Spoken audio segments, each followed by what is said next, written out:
E aí, pessoal? Tudo bem com vocês? Vocês sabem o que são os Big Ones, né, pessoal? Aqueles acidentes que envolvem vários carros, onde vários carros se amontoam, todo mundo bate. Pois é, a corrida onde nós tivemos dois Big Ones. E será que foi nessa corrida a primeira vez que nós presenciávamos as Williams de outro planeta? O Grande Prêmio da Áustria de 1987. Essa é a nossa história de hoje.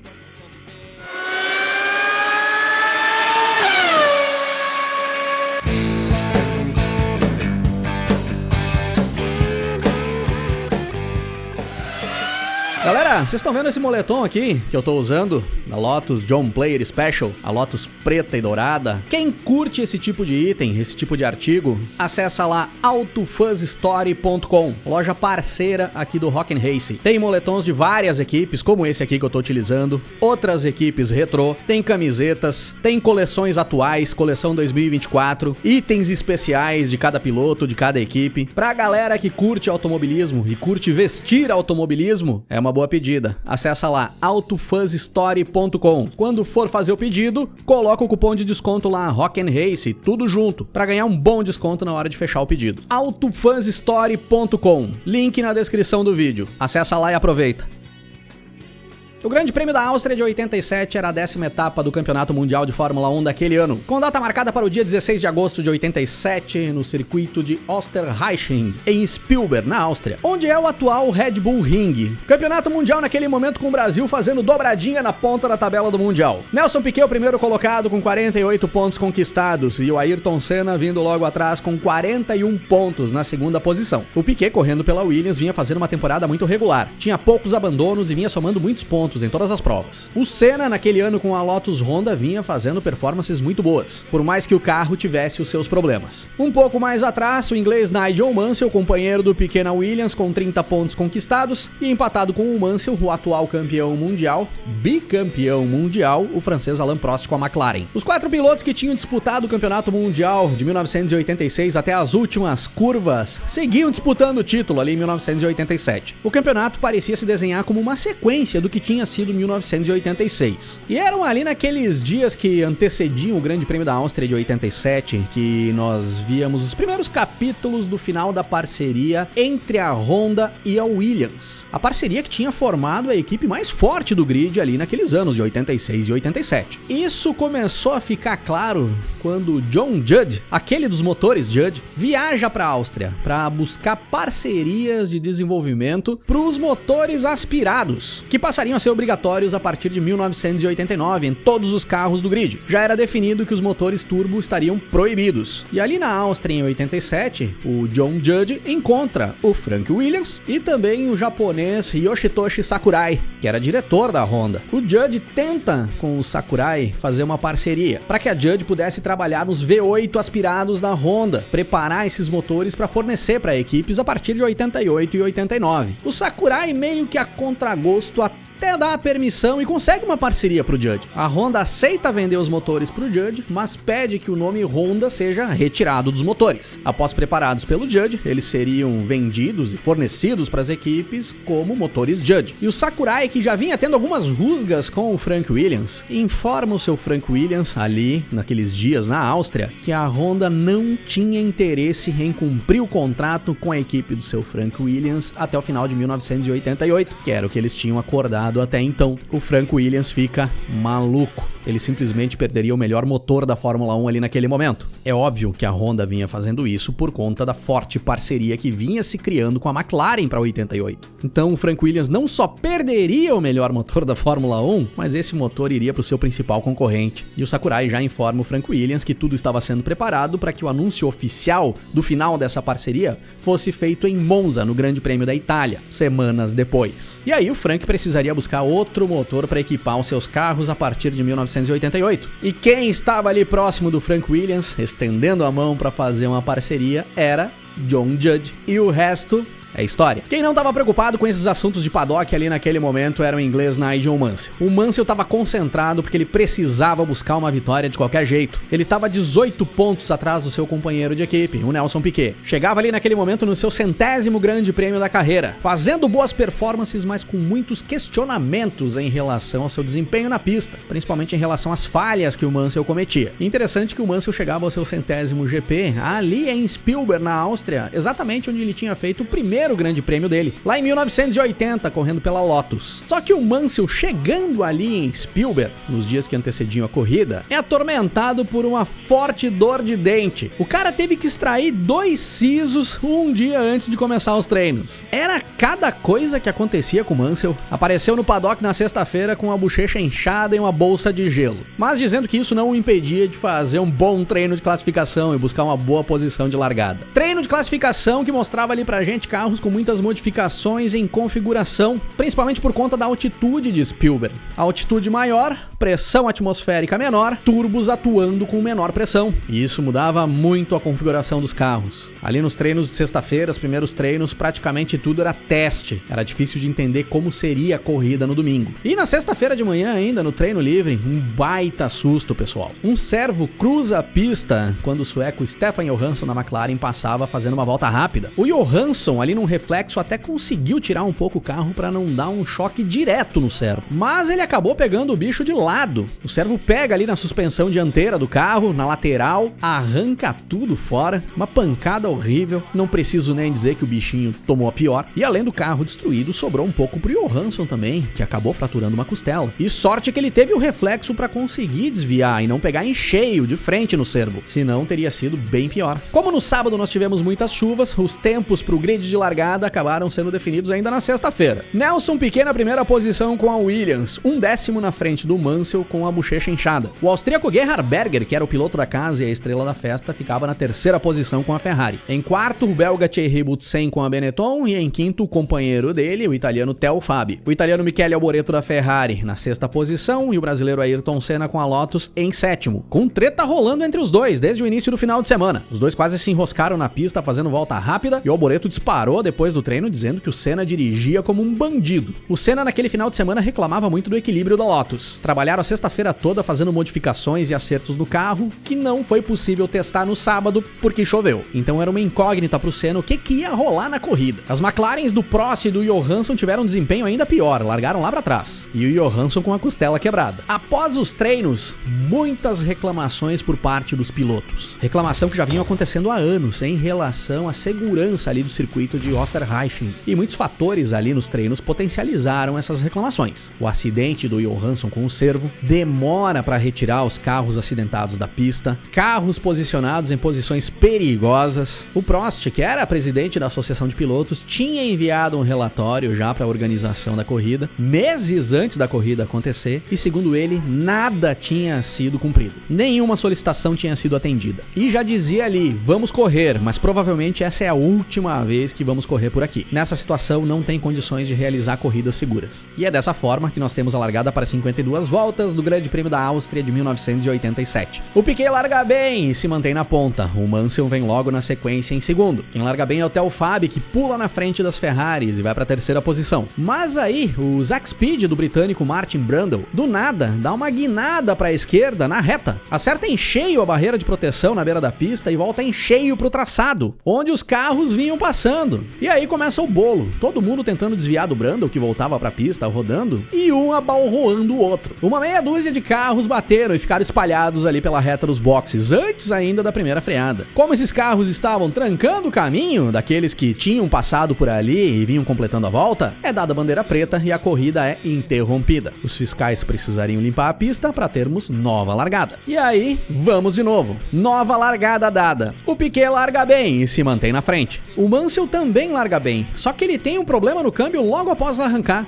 Acaba desengatando a marcha do carro e o Mansell fica para trás. Os demais carros que vinham atrás do Mansell começam a se amontoar ali atrás do inglês, freando bruscamente para evitar a colisão. Só que o problema é que quanto mais para trás estavam os carros, mais rápidos eles chegavam ali naquele ponto. Até que em certo momento não tinha mais como frear para evitar a batida. E aí começam as colisões. todo mundo se amontoando ali no meio da reta dos boxes de Österreichin. Vários carros se abalroando, se amontoando, um por cima do outro. Um caos total. 10 carros se envolveram no acidente. Por muita sorte, ninguém se machucou, porque as pancadas foram fortes, em um dos grandes Big Ones que nós vimos no decorrer da história da Fórmula 1. Óbvio que aí nós tivemos novamente bandeira preta, foi mais de meia hora para conseguir limpar a pista, tirar os carros e os destroços dali, para conseguir organizar um novo procedimento de largada. Lembrando que nessa época aí, pessoal, os pilotos tinham a possibilidade de voltar para os boxes, os que bateram, que tiveram os carros avariados e não tinha a possibilidade de consertar o carro enquanto o pessoal organizava ali o procedimento de largada, podiam voltar aos boxes e pegar o carro reserva, quem tivesse um carro reserva disponível, claro. Então a maioria não tinha muito prejuízo com essas batidas aí no início das provas, quando as corridas eram interrompidas. E aí, enquanto o pessoal limpava a pista e era organizado o novo procedimento de largada, os problemas não paravam. O Alex Caff voltando para a pista com o carro reserva da Osella, explode o motor e enche a pista de óleo. No início da volta de apresentação, a McLaren do Prost para ainda ali na reta,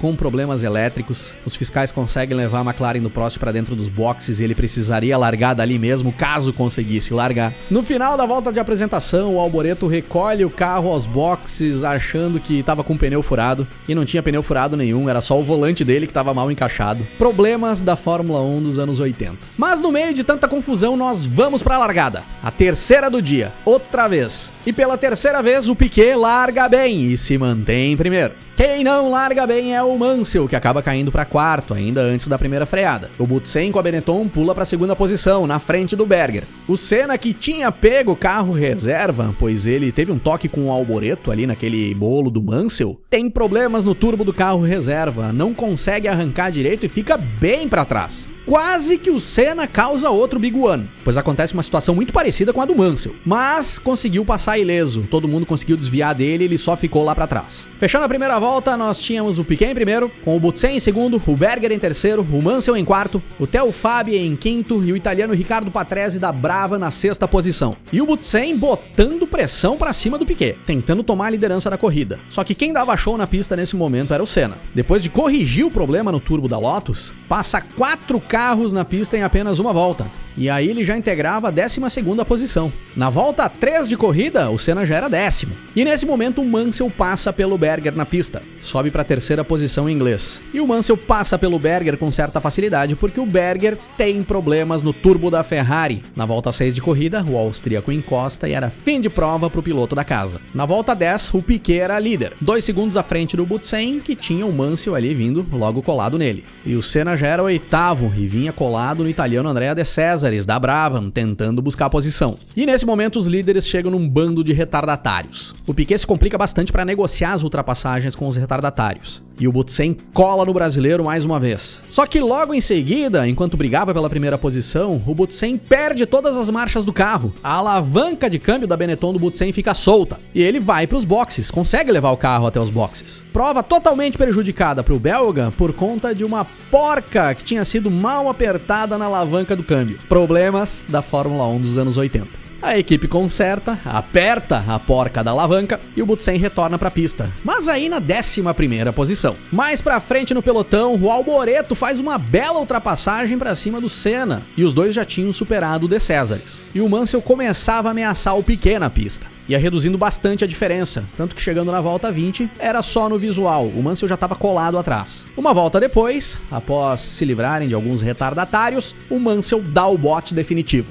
O Piquet nem reage. Agora, Mansell em primeiro, Piquet em segundo. Nesse momento, o Piquet aproveita, vai para os boxes e faz a troca de pneus. E a curiosidade desse final de semana é que a Williams estava com o pit stop um pouco mais demorado que as outras equipes, porque a Williams vinha colocando contrapino nas porcas de roda dos carros, para evitar o que tinha acontecido com o Mansell na corrida anterior, no Grande Prêmio da Hungria, onde o Mansell perdeu uma porca de roda na pista e teve que abandonar a corrida, quando estava com a corrida ganha. Problemas dos anos 80. Na volta 25 de corrida, o Mansell tinha 34 segundos de vantagem para o Piquet. O inglês entra nos boxes, faz a sua troca de pneus e retorna para a pista ainda em primeiro, 5 segundos na frente do brasileiro. E aí, o Mansell começa a abrir grande distância distância para cima do Piquet. Na volta 26, o Alboreto para fazer a troca na sua Ferrari. E uma volta depois para o Senna também com a Lotus. E aí nós tínhamos o Mansell na primeira posição, o Piquet em segundo, 8 segundos atrás do inglês. O Theophable com a Benetton na terceira posição, 50 segundos atrás do Mansell. Olha a diferença de desempenho das Williams para os demais carros nesse momento. Na metade da corrida, as Williams tinham praticamente 50 segundos de vantagem para o terceiro colocado. Iam chegando por ali, perto do Theophable, o Alboreto, que já tinha trocado pneus. O Alain Prost vinha chegando por ali com a McLaren. Eu pouco falei do Prost por aqui. Teve os problemas ali na última relargada, teve que largar dos boxes. O Prost já estava chegando ali no bolo da frente.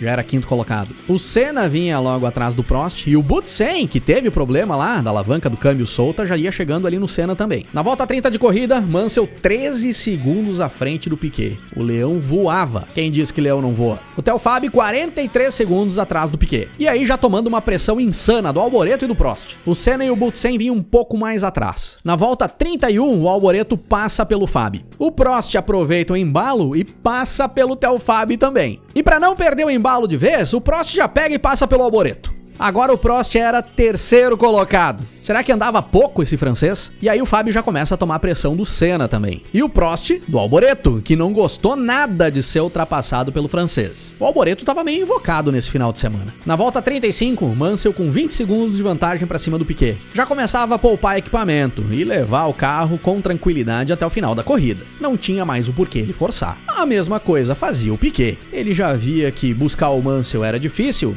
Um segundo lugar para o Piquet ali naquelas condições pro campeonato era especial, tava ótimo. E aí o Senna passa pelo Theophable e sobe pra quinta posição. Logo em seguida, o Senna ataca o Alboreto, tentando tomar a quarta posição do italiano, que estava invocado. E não estava nada contente com o Senna naquele final de semana. Quando o brasileiro bota o carro no lado da Ferrari, o Alboreto fecha a porta de forma insana. Ele se atira para cima do Senna. E aí acaba pegando a asa dianteira da Lotus do brasileiro, que vira em pedaços. O Senna precisa dar uma volta lenta pela pista, sem a asa dianteira, e ir para os boxes para fazer a troca do bico. Retorna para a pista após fazer a troca na nona posição. Na volta 38, o Mansell era primeiro colocado, 32 segundos na frente do Piquet, que tinha 36 segundos de vantagem para o Prost. E o Senna voltava a dar um show na pista se recuperando. Era o mais rápido e ia buscando posição atrás de posição, evoluindo no pelotão. Por mais que tivesse uma corrida prejudicada, era bom buscar alguns pontinhos. E o Prost começa a reduzir muito o ritmo na pista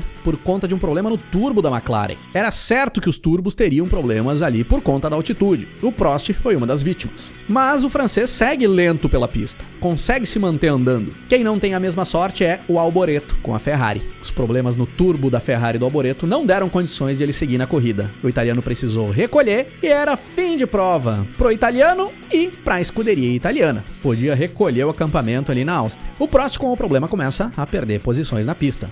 O Fabi superou ele, o Butsen logo na sequência supera ele também. Só que logo que o Butsen supera o Prost, ele precisa ir para os boxes, porque a carenagem do carro estava se soltando. E chegando ali nos boxes, a equipe vê que não tinha muito o que fazer para sustentar a carenagem. Eles apenas trocam os pneus e mandam o Butsen de volta para a pista. Problemas dos anos 80. Quando o Butsen volta para a pista, ele volta na quinta posição. Quem não tinha problemas era o Mansell, que ali na volta 50 tinha 53 segundos de vantagem para o Piquet. E nesse momento, o Fábio era terceiro e o Butsen já era quarto, pois ele já tinha passado novamente pelo Prost na pista. Os dois pilotos da Benetton já tinham tomado uma volta das duas Williams. E o Prost e o Senna eram quinto e sexto. E os dois já tinham tomado 2 voltas das Williams. Olha a diferença das Williams em relação às demais. E é com esse banho das Williams que nós fechamos as 52 voltas do Grande Prêmio da Áustria de 1987 com a bela vitória do inglês Nigel Mansell. Não sem antes o brasileiro Ayrton Senna superar o francês Alain Prost nos últimos metros da corrida e buscar a quinta posição. Mansell em primeiro, Piquet em segundo, Theophable em terceiro, Thierry Butsen em quarto, Ayrton Senna em quinto, Alain Prost em sexto. Depois da bandeirada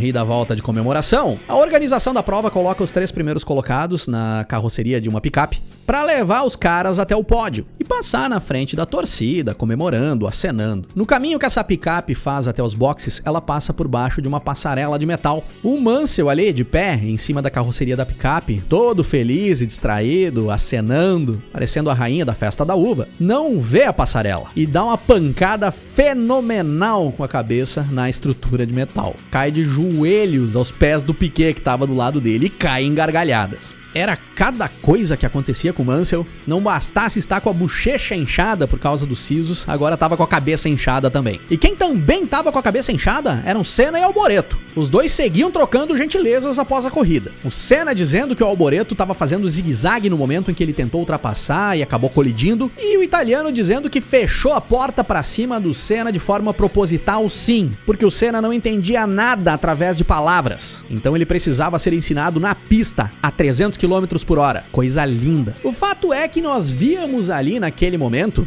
Piquet e Mansell consolidarem o favoritismo ao título mundial de 87. Pilotando uma Williams que, considerando a performance dessa corrida, sem sombra de dúvidas, era um carro de outro planeta. Opa, pera aí.